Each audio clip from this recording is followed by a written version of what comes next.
Kali ini kita akan belajar eh, melakukan simbolisasi pada data raster. Minggu lalu kita sudah belajar simbolisasi pada data vektor.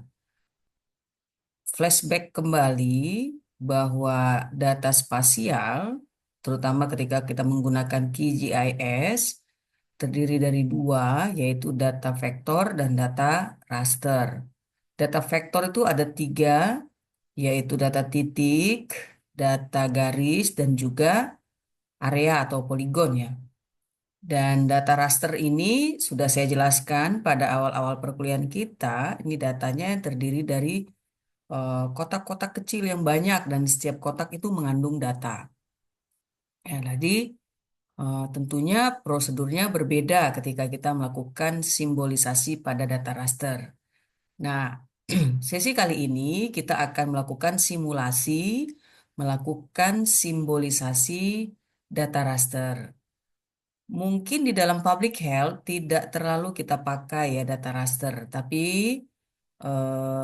ke depan mungkin akan ada juga nanti setelah kita masuk ke dalam satu kasus, misalnya nanti kita akan melakukan analisis-analisis, mungkin data raster juga akan kita gunakan. Nah, bahan untuk simbolisasi data raster, bagaimana keterangan-keterangannya, ada di dalam slide yang sudah saya bagikan.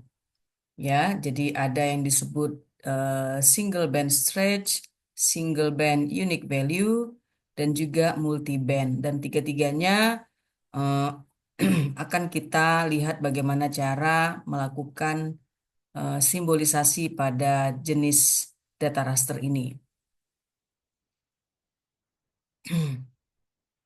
Ini kita lihat kembali bahwa ini adalah slide untuk simbolisasi data raster, di mana kita akan menggunakan data ketinggian, data klasifikasi tanah, dan data topografi. Ya, ada beberapa. Jadi ada yang multi band, ada yang single band. Nah, ini dia ya. Jadi ini single band stretch, single band unit value, dan juga multi band. Kita akan menggunakan data dari Landsat dari Landsat 9 untuk mengambil data yang menggunakan multiband, yang merupakan multiband, menggunakan multiband ya, jadi lebih dari satu band. Kemudian yang single band, untuk yang unique value kita ambil data soil, data tanah, kemudian ini kita akan lihat data ketinggian. Dan ini kita pakai ini peta Kota Semarang ya, Kota Semarang. Nah, keterangan-keterangannya Bapak Ibu bisa lihat di sini ya, teman-teman. Dan kemudian saat ini kita akan masuk langsung ke QGIS-nya. Nah, untuk praktek kita, simbolisasi ini masuk ke browser. Saya yakin Bapak Ibu sudah mulai familiar. Tujuan saya membuat penugasan agar kita semakin familiar mengenal tools-tools mempercepat kita ya, terbiasa membuka data, memindahkan data, lalu terbiasa dengan fitur seperti vektor, ada geoprocessing, nanti kita belum masuk, nanti kita akan masuk. Ada juga raster, nanti ini analisis data vektor kita akan menggunakannya di sini, raster juga di sini, ya. Bagaimana membuka data, simpan data, dan masuk ke layer. Nah, untuk pelajaran kita kali ini, sesi kita kali ini, Bapak Ibu bisa mengambil dari TIFF, ini folder ya, data TIFF. Dalam TIFF ini ada data Landsat 9, ini klik dua kali, kemudian ada DEM, klik dua kali, lalu DEM 8M Hillside, ini topografi dan juga untuk soil. Nah, setelah ini kita masuk ke layer. Nah, sudah muncul ya layer-layer yang kita akan kerjakan.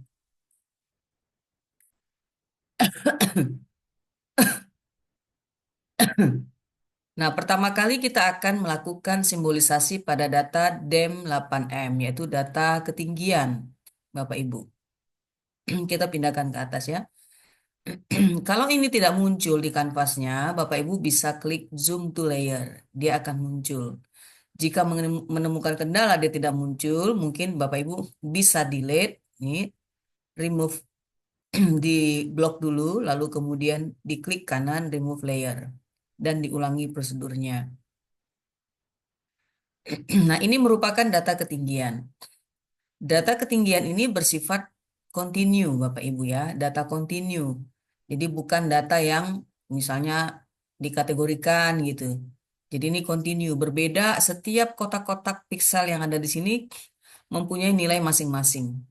Ya, mempunyai nilainya masing-masing. Jadi berbeda dengan data misalnya prevalensi TB, prevalensi stunting dan sebagainya.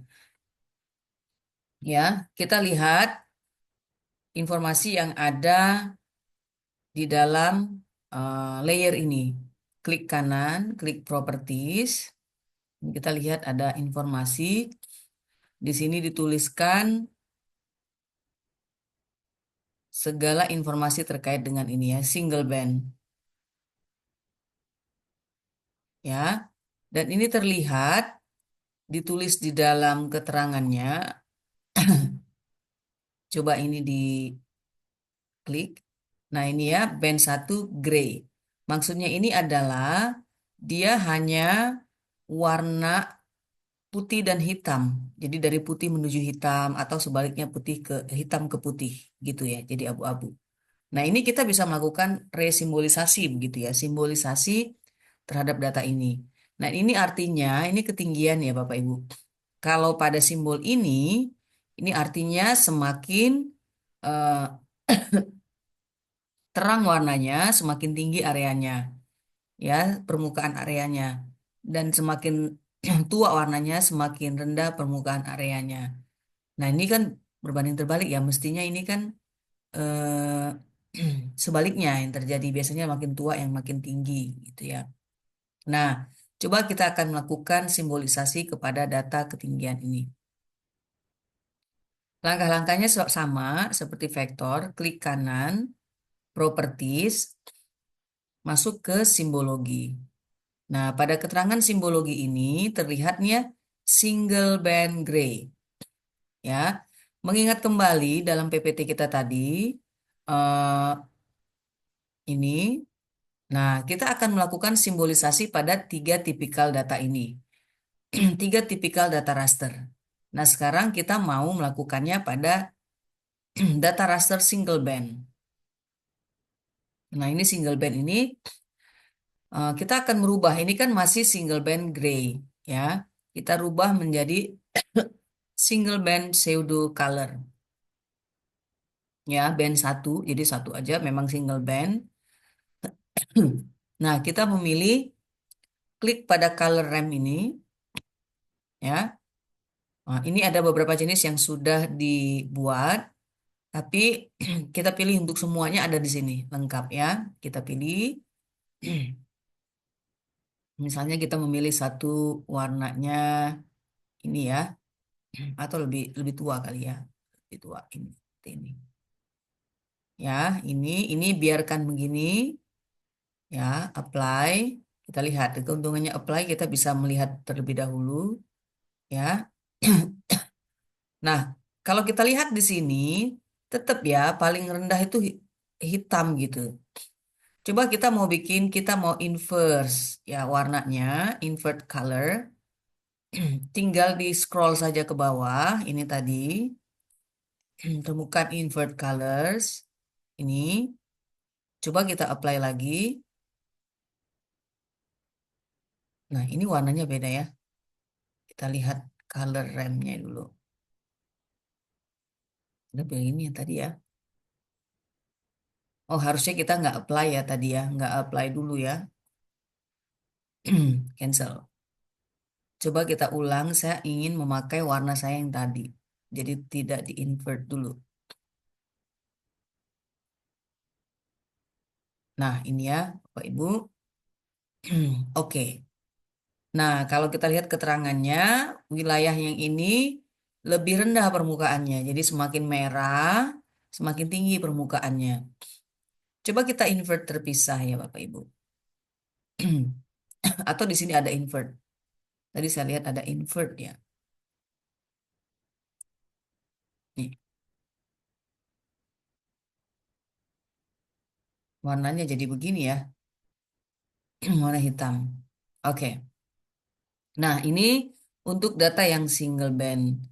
Nah, karena ini datanya bersifat kontinu, Bapak Ibu, kita tidak lakukan klasifikasi terhadap datanya. Jadi biarkan saja terbuka. Dan bagaimana cara menginterpretasikannya? Nah, Bapak Ibu harus selalu memperhatikan ini, ya. Harus selalu memperhatikan warna dan informasi yang ada di sini. Jadi semakin terang warnanya, semakin rendah tingkat permukaan suatu wilayahnya, gitu ya. Jadi kita lihat semakin ke sini ya, makin ke bawah dia semakin hitam. Ini kita lihat. Nah, semakin tinggi permukaannya. Nah, ini di Kota Semarang. Oke, misalnya tadi kan saya sebutkan bahwa masing-masing pixel, setiap pixel yang ada di sini itu ada informasi. Dan pada konteks ini ada informasi ketinggian. Nah, kita mau cek nih, kalau ini berapa ketinggiannya ya, gitu misalnya ya. Ini kita cek, ininya diklik informasi, kemudian coba kita ukur yang sini, berapa ketinggiannya. Nah, tinggal klik aja. Nah, ini ketinggiannya 293,97354. Coba kalau yang ini. Nah, hanya 6 ya ketinggiannya. Jadi ini semua mengandung informasi. Setiap titiknya mengandung informasi. Lalu kemudian kita akan menormalisasi, jangan lagi dipakai ini, klik tanda tangan ya. Oke. Sekarang kita akan melakukan simbolisasi pada data raster single band, tapi menggunakan unique value. Ya, dengan menggunakan unique value. Yang ini misalnya Bapak Ibu akan menyimpan gambarnya dan misalnya ini saya jadikan sebuah tugas, maka Bapak Ibu tinggal ekspor ini ke PDF ya. Oke, sekarang kita beralih ke soil teksturnya. Di uncheck yang ini, kita cek yang ini. Kita lihat datanya ya. Jadi grade-nya 1 sampai 9 nih. Kita lihat. Ini single band. Bandnya satu, gray. Ya, jadi warnanya sama masih dengan yang tadi ya. Nah, ini. Nah, bagaimana kita melakukan simbolisasi? Sama seperti langkah-langkah yang tadi, tapi kita tidak melakukan, tapi tidak menggunakan single band shadow color, tapi unique value.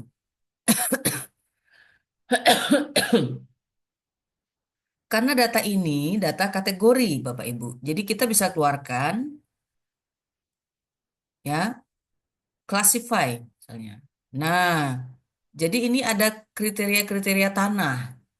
Nanti saya sudah saya cantumkan di dalam slide ya, atau enggak di data ya. Nanti saya masukkan di dalam, oh sudah saya masukkan dalam slide, apa arti dari 1, 2, 3, 4, 5 ini. Nah, kalau kita mau mengganti warnanya satu-satu, tinggal diklik 2 kali. Ya, di warnanya tinggal diganti gitu misalnya. Nah, ini masih band 1 gray, kita pakai unique value. Dan ini kita biarkan saja, saya tidak mau ganti misalnya, dan ini classify. Peta atau layer yang kita tampilkan ini punya 8 kriteria tanahnya ya, yaitu 1, 2, 3, 4, 5, 6, 7, dan 9. Rupanya tidak ada yang jenis 8 tanahnya di daerah yang kita ambil datanya ya. Lalu kita apply, kita lihat. Oke. Nah, ini perbedaan jenis tanah. Kita lihat ya. Ini perbedaan jenis tanah. Ini sih di Jawa Tengah ya rasanya ini. Jawa Tengah ya. Nah, ini perbedaan jenis tanahnya.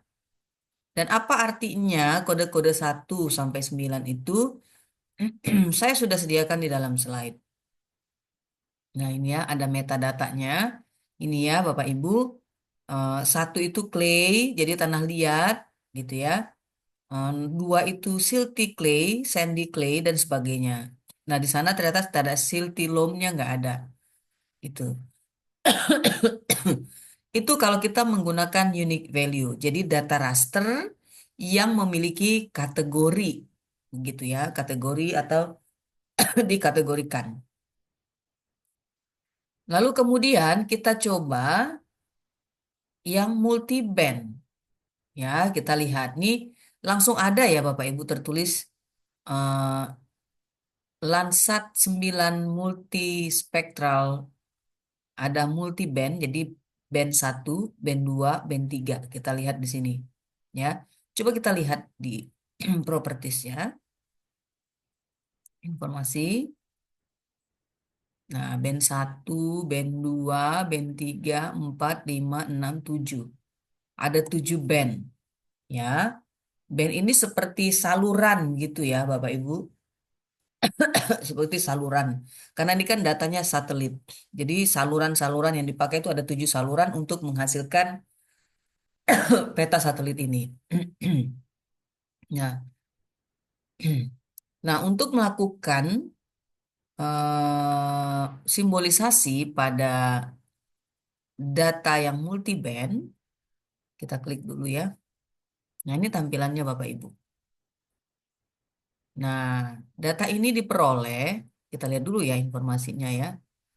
Tentunya dengan pencahayaan ya. Jadi satelitnya menangkap pantulan cahaya dari permukaan tanah gitu. Kalau kita lihat warnanya di sini ya, kita perbesar, coba Bapak Ibu perbesar. Nah, ini tentunya ini pemukiman. Ini pemukiman-pemukiman. Ini saluran air atau sungai ya. Ini saluran air. Kemudian karena ini tidak begitu jelas, jadi kita nggak tahu ini mungkin danau atau sungai buatan atau danau buatan gitu. Nah, ini kita perlu melakukan simbolisasi untuk melihat yang lebih jelas untuk mata manusia itu apa gitu ya. Nah, di dalam simbolisasi data raster untuk yang multiband, caranya sama, tetapi ada yang berbeda.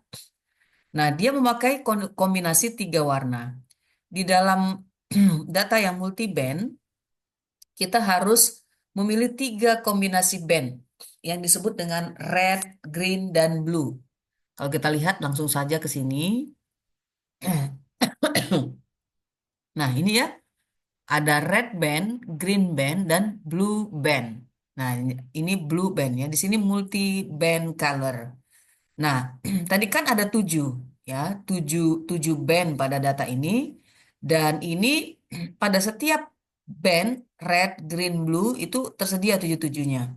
Nah, kalau kita mau melakukan simbolisasi, kita harus mengisinya pada 3-3 band ini. Kita mau masukkan apa gitu. Nah, untuk band yang umumnya ramah terhadap mata manusia, kita coba masukkan, saya sudah ada buat di dalam slide. Coba kita masukkan, ini bandnya 4, ini 3, ini 2. Mungkin akan lebih memperjelas ini apa yang ada, informasi apa yang ada di dalam peta. Coba kita lihat. Nah, ini Bapak Ibu. Ya, oke. Nah, terlihat sekali ini kalau kita perbesar ini vegetasi ya, entah bisa semak-semak, bisa hutan buatan atau hutan sekalian. Ya, yang hijau-hijau ini. Dan tampaknya ini adalah pemukiman. Tampaknya ini adalah pemukiman ya Bapak Ibu. Nah, ini pemukiman padat nih. Ya, pemukiman-pemukiman yang padat. Dan ini mungkin ini adalah pabrik kali ya. Ini pabrik-pabrik gitu ya. Jadi ini cenderung lebih jelas gitu atapnya ya, dia pantulan warnanya. Dan ini perbukitan-perbukitan dan ini vegetasi ya. Semua yang hijau-hijau ini terlihat sekali sedikit sekali yang berwarna hijau ditutup oleh pemukiman ya Bapak Ibu. Nah, ini serem ya kalau dilihat. Tapi ini data multiband ini lebih lebih jelas justru kalau kita lihat untuk bagaimana. apa aliran air, misalnya airnya di sini jalan gitu ya Bapak Ibu. Nah, ini jadi ini memudahkan kita untuk melihat. Nah, ini sudah saya buat di dalam. Nah, kombinasi warna band ini, Bapak Ibu, itu membantu kita atau tergantung kepada kita mau melihat apa, gitu ya. Nah, ini kombinasinya ini, misalnya satu, dua, dan tiga. Nah, kegunaannya katanya gitu, ini disebut natural color, yaitu R-nya satu, green-nya dua, blue-nya tiga. Dia replicate how humans naturally see. Healthy vegetation appears green. Jadi ini vegetasi itu green.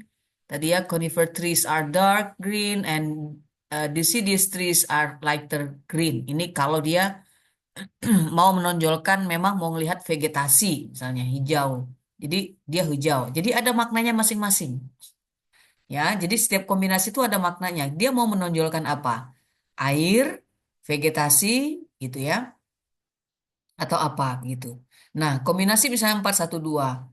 Ini juga highlights healthy vegetation. The near band is reflected in healthy vegetation. Ya, healthy vegetation appears bright red, while dead or damaged vegetation appears gray.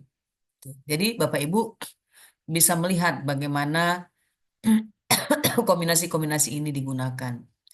Nah, tugasnya adalah cobalah membuat tiga jenis kombinasi warna band ini. Ya, tadi kan sudah kita buat kombinasi 432 misalnya. Coba Bapak Ibu pilih masing-masing membuat tiga kombinasi, pilih di antara ini yang mana yang mau dibuat. Dan tidak usah dimasukkan ke dalam PDF. Maksud saya, ini cukup di screenshot dan screenshotnya harus ikut sininya supaya saya tahu ya ini di screenshot, masukkan ke dalam Word, judulnya masing-masing ini kombinasi apa, lalu screenshot gambar ini, lalu kombinasi apa screenshot gambarnya di Word, lalu kemudian rubah dalam bentuk PDF dan tugasnya dikirimkan ke kepala ketua kelas dan dikirimkan dalam Google Drive. Ya, oke. Selanjutnya kita akan eh, melakukan sebentar. Tadi kita dem sudah ya. Kita dem sudah. Soil texture juga sudah tadi. Ini tadi kita sudah melakukan. Kemudian hillshade yang belum ya. Nah, ini multiband sudah. Nah, kita coba dengan data topografi ya.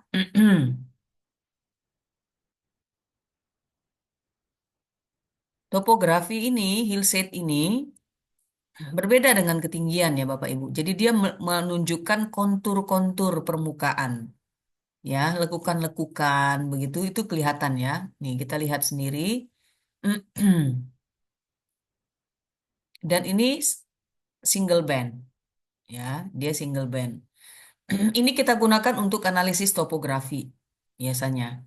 Dan ini kita bisa gabungkan atau kita overlay dengan data DEM. Ini, itu misalnya ya. Kita pindahkan dulu ini, kita coba. Nah, dari sini kita akan kelihatan ya, lebih lebih kelihatan bahwa di sini ketinggiannya dengan konturnya seperti ini, gitu. Beda nih kalau sendiri atau ini sendiri, gitu. Ini sendiri, atau ini sendiri, konturnya tidak terlihat. Nah, ini nggak begitu terlihat ya overlaynya. Nah, pada DEM 8M ini coba kita eh, coba kita eh, membuat lebih transparan supaya terlihat ya ininya konturnya. Nah, di sini kita masuk ke transparansi. Kita minimize nih sampai 50% lah, let's say 50% lah. Jangan sampai. Oke deh, 47. Nah, lebih transparan ya. Dan kita tinggal klik ini. Nah, terlihat ya, teman-teman, Bapak Ibu sekalian. Nah, kita bisa melakukan melakukan analisis topografi dengan menggabungkan data ketinggian dan juga topografi. Nah, jadi kelihatan sekali ya. Nah, ini beberapa hmm, apa ya? Bisa kita sebutkan beberapa tindakan-tindakan atau simbolisasi sederhana yang bisa kita lakukan di QGIS pada data raster. Tentunya tidak hanya ini saja yang bisa dilakukan. Ada banyak ya Bapak Ibu. Misalnya ini eh, kita akan membuat misalnya simbologi ini ya. Ada banyak sekali yang bisa kita lakukan untuk apa ya meningkatkan eh, proses simbolisasinya kita terhadap ini. Ada brightness-nya dan sebagainya, kontrasnya dan sebagainya. Ini bisa kita lakukan. Tapi tentunya saya sendiri tidak sampai sedetail itu untuk memakai QGIS. Jadi tampilannya memang sederhana sekali gitu. Yang penting tujuannya tersampaikan. Jadi itu semua tergantung kepada tujuan penelitian kita. Nah, untuk ini mungkin cukup untuk kita melakukan simbolisasi via warna ini dulu. Jika Bapak Ibu mau memperdalam, silahkan. Ada banyak ya ilmunya di YouTube dan sebagainya. Itu bisa dieksplor lebih lagi. Nah, demikian sesi kita untuk simbolisasi pada data raster. Saya tunggu tugasnya. Terima kasih. Sampai ketemu di sesi berikutnya.